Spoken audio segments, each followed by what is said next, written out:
सत्य कहो कबीर। वास्तव में जिसने मन जीता उसने जग जीता। मन दान दिया सारा जहान दान हो गया।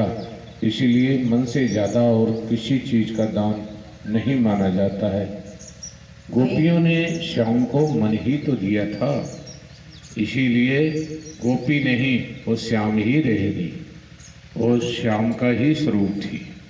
ठीक शिष्य जब गुरु को अपना मन दे देता है तब शिष्य नहीं रह जाता, बल्कि वो गुरु ही हो जाता है। यही उसकी रहने का स्थिति है। जय खोजत ब्रह्मा थके सुर नर मुनि अर देव। कहे कबीर सुन साधवा कर सतगुरु की सेव। जिसको खोजते ब्रह्मा आदि जितने भी सब थक गए, मिला नहीं कुछ। कहे कबीर साहब कहते हैं कि कर सतगुरु की सेव, मनो सतगुरु की खोज करो।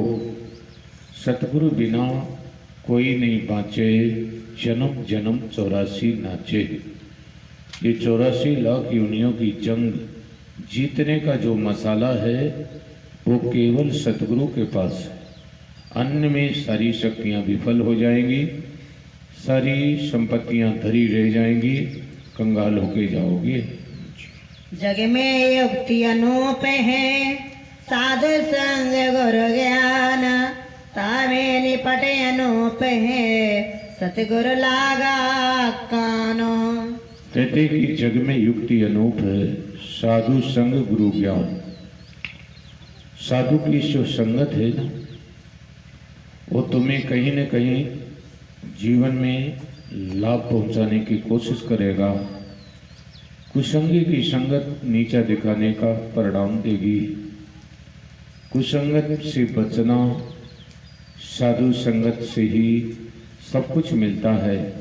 देखो लंका में एक विभीषण मिल गया, मानो हनुमान जी ने पूरी लंका का छानबीन करके और रावण के घर का सारा पता लगा लिया। सतगुरु सतलोक से आया है, संत भी सतलोक से आया है। सतगुरु नाम की स्थापना करता है, संत उस देश की ओर तुम्हें धीरे धीरे मोड़ता है और संत लेकर के सतगुरु तक पहुंचाने का काम करता है।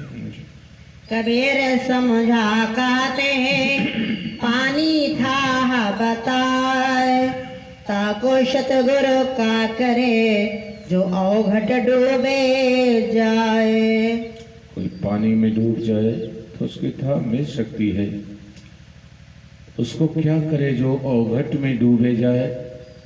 मानो कि अपनी अंदर में तो जाता नहीं, मगर देव गोसैया में मत्था रगड़ता घूमता है। क्या उसको मिलेगा अवघट? दूसरे के घाट पे क्या मिलेगा? अपना घाट छोड़ दिया। कहते हैं कि मानस तन निज धाम का द्वारा, करो साधन और दूरो पारा। ये मनुष्य शरीर ही साधन का धाम था, ये दूसरे घाटों पर जाकर के टक्करे खाने लगा। डूबा अवघट नाट करे मोही अंदेशा होए। लोभ नदी की धार में कहाँ पड़ो नर सोए। अवघट में डूबेगा उससे कौन बचाएगा? घाट पे तो कोई न कोई स्नान करते ही रहता है, बचा लेगा। अब ये घाट छोड़ करके अवघट नहाता है, मानो कि अपने अंदर न जाके, मानो कि दूसरे के दरवाजे पर मिन्नत मांगे। उसे क्या मिलने वाला है? बस उसे खाली ही लौट करके आना है और धक्के खा करके पश्चाताप करना है। बिन सतगुरु उपदेश सुर नर मुरे नहीं निस्तर। ब्रह्मा विष्णु महेश और सकल जीव को गिने। आप देखिए देवताओं का राजा इंद्र, एक बार गुरु उनके आ गए। ये अपनी पत्नी के पास बैठा था, लेकिन गुरु जी को आते देख करके पत्नी के आदेश में उठ करके खड़ा भी नहीं हुआ। गुरु नाराज हो गए, नाराज होके तोता बन के बैठ गए।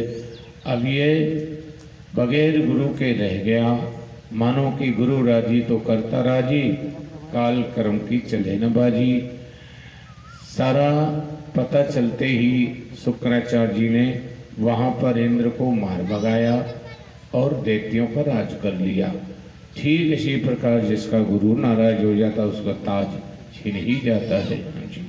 केते पड़ गुनि पचमुए योग याग तप लाए, बिन सतगुरु पावे नहीं कोटिन करे उपाय। गुरु कबीर ने ये कहा है, काशी में ही झंडा गाड़ा। जहाँ के लोग बड़े घमंडी होते थे, वे गुरु ज्ञान से अपरिचित रहते थे, बल्कि उनके जीवन में अहंकार पढ़ाई लिखाई का होता था। ये मैं विद्वान हूँ, ये सब काल के कूड़े में जा गिरे, पचमुए इनसे कुछ न बना। जी। करव छोड़ कुल लाज, जो सतगुरु उपदेश है, होवे तब जीव काज, निश्चय करी परतीत करो। कहते हैं कि ऊंचे कुल में जन्म करके अहंकार का छाया में जा करके बैठ गए। बस इसी मन बढ़ाई में तो संसार के कुलीन लोग डूब करके मर गए, बल्कि संतों के पास न जा करके उन्हें अहंकार की नदी में बस बुड़ा दिया गया। हाँ जी। सतगुर खोजे संत, जीव काज जो चाहो, मेटो भव को अंक, आवागमन निवार हो। सतगुरु संत की ही खोज करना है। यदि आवागमन के चक्कर से छूटना है, जो जीवन में सत्कर्म किया है वो संतों के पास जाकर के ही सुलभता मिलेगी। जग भव सागर माही, कहु कैसे बूढ़त तर, कहु गौ सतगुर की बाए, जो जल थल रक्षा करे। कहते हैं कि सतगुरु के नाम के बगैर जो भवसागर की त्रास में गोते खा रहे हो, यदि पार होना है तो इनकी शरण में जाओ, नहीं तो डूब मरोगे। सतगुर यह सतगुर उपदेश है, जो माने परतीत, कर्म वरम सब त्याग के, चले स्वभाव जल जीत। कहते हैं कि सतगुरु की अगर माने तो दुनिया के कर्म कांड में उलझे हुए जीव अपने अंदर में रास्ता खोजने के लिए सतगुरु की सेवा करें, बल्कि सतगुरु संत शब्द भेदी है, उसी की सानिध्य लें। इस प्रसंग में गुरु कसौटी का वर्णन है। गुरु लोभे से